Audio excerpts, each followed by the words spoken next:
より美しく、楽に、シンプルに。水泳はアートであると彼は言う。そんな彼が伝える世界観と概念、ぜひご堪能ください。こんにちは、川崎です。今日はですね、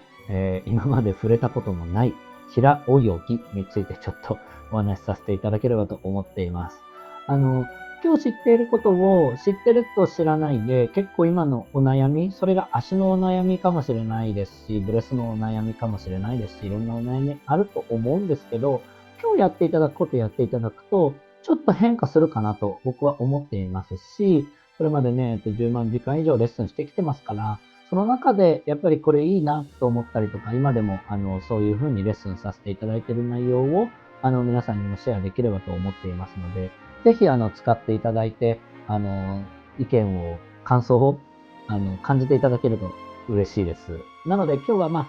手のプルの話なんですけど、どっちかっていうと手の最初の開くところの部分の話になりますので、ここで長く話していると時間がかかってしまいますから、もう、早速ですね、動画切り替えてお話しさせていただければと思います。ね、よければ、高評価だったり、チャンネル登録お願いできると、今後もね、僕の、それが支えになって、ますので、はい、ぜひ皆さんよろしくお願いします。それでは、画面切り替えます。はい。では今日は平泳ぎのプロについてお話しさせていただければと思うんですけど、今日お伝えしたいのは、どっちかっていうと書きの準備についてちょっと話ができればと思います。なぜならば、書きのその概念っていうのを理解していただくと、今よりもちょっと泳ぎやすくなるかなと思いますし、実際それでやってくださってる方、劇的な泳ぎは変わったり楽になったりされてるので、ちょっとその点を、皆さんにシェアさせていただければと思っているので、ちょっと止めながら、また一緒にちょっとオンラインでね、画面見ながらレッスンできればと思います。で、僕が大事にしているパート、他の部位はまた、今度やりますので、ぜひその時見ていただければと思うんですけど、平泳ぎの開き、ね、この開くっていう動き、一回ちょっと止めますね。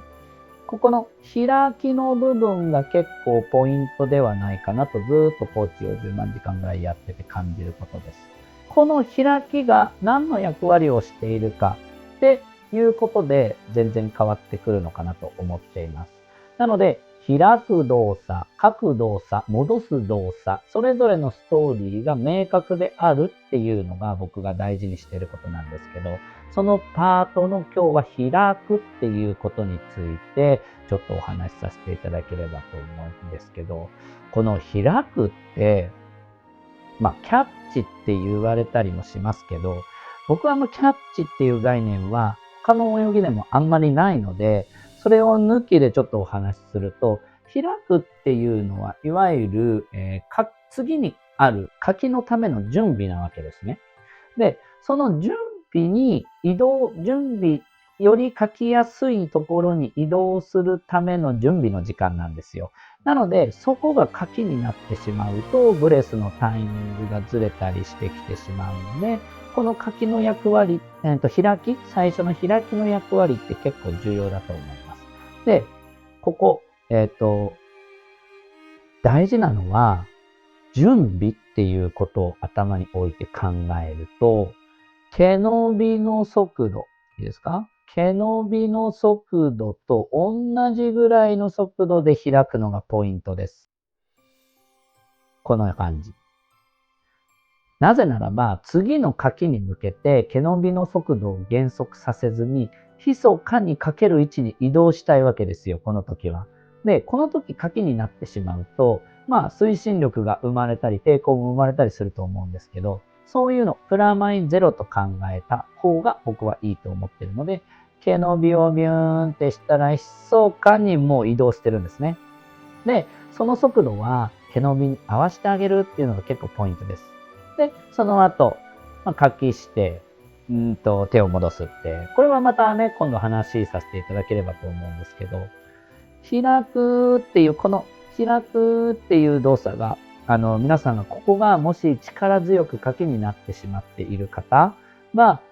膝にも、首にも力が入るし、膝にも力が入るし、理想の足できなくなってしまってるっていう可能性結構あるので、この開きの速度って結構重要です。で、開きの速度、いわゆる役割っていうのをちょっと今やってる方は知ってるよっていう方もいると思うんですけど、ちょっと役割を考えてみてください。キャッチしようとすると多分手の速度速くなってしまうので、大事なのは毛伸びの速度、ね、この速度と一緒にしてあげて、毛伸びの速度を遅らせたりせず、または加速させたりもせず、密かに柿の位置に移動するっていうのが今日の重要な、お伝えしたいことです。そうすると、その時にブレスしますか？それとも書いた時にブレスしますかっていう話になってくると思うので、それはね、また今度できればと思うんですけど、ここの最初の第一章のストーリーの開き、ここの開き方がかなりポイントだと僕は思っているので、ぜひね、皆さんここの毛伸びと一緒にギュッと毛伸びの一緒の速度で開いてあげるっていうのが結構ポイントだと思うんで何度も言いますが、はい、ぜひやってみてください。まあ、それでね、変わるか変わらないかはちょっとわからないんですけども、良いと思って私もお伝えしてるので、ぜひね、やってみていただけると幸いです。はい。ということで動画戻します。はい。いかがだったでしょうか？僕は平泳ぎ、YouTube では語らないとは思っていたんですけど、やっぱりここは今日お伝えしたことはすごく、大事なことなので、と思っていますし、よりやっぱり効果が出ると思っていることではあるので、ぜひ皆さんの中でもチャレンジしていただければなと思います。考え方一つでやってることを変えるって、なんか新たな技術を身につけるっていうよりは、その役割だけちょっと考えていただくと、全然、今の泳ぎと変わってきたりするので、ぜひね、やっていただければと思います。本当にいつもね、皆さん動画見てくださって、そして今日ね、初めて見てくださった方も、僕のクオリティとか、喋る内容、喋り方、お伝えする内容、すべてのことについて、やっぱ研究し、ブラッシュアップしていければと思っていますので、今後ともね、皆さんが楽しんでいただける、そして、ためになる、そしてサポートになるようなチャンネルになればなと思っていますので、ぜひ皆さんとね、成長できればと思っています。はい。ということで、今日はこの辺で、また次回お楽しみください。ありがとうございました。失礼いたします。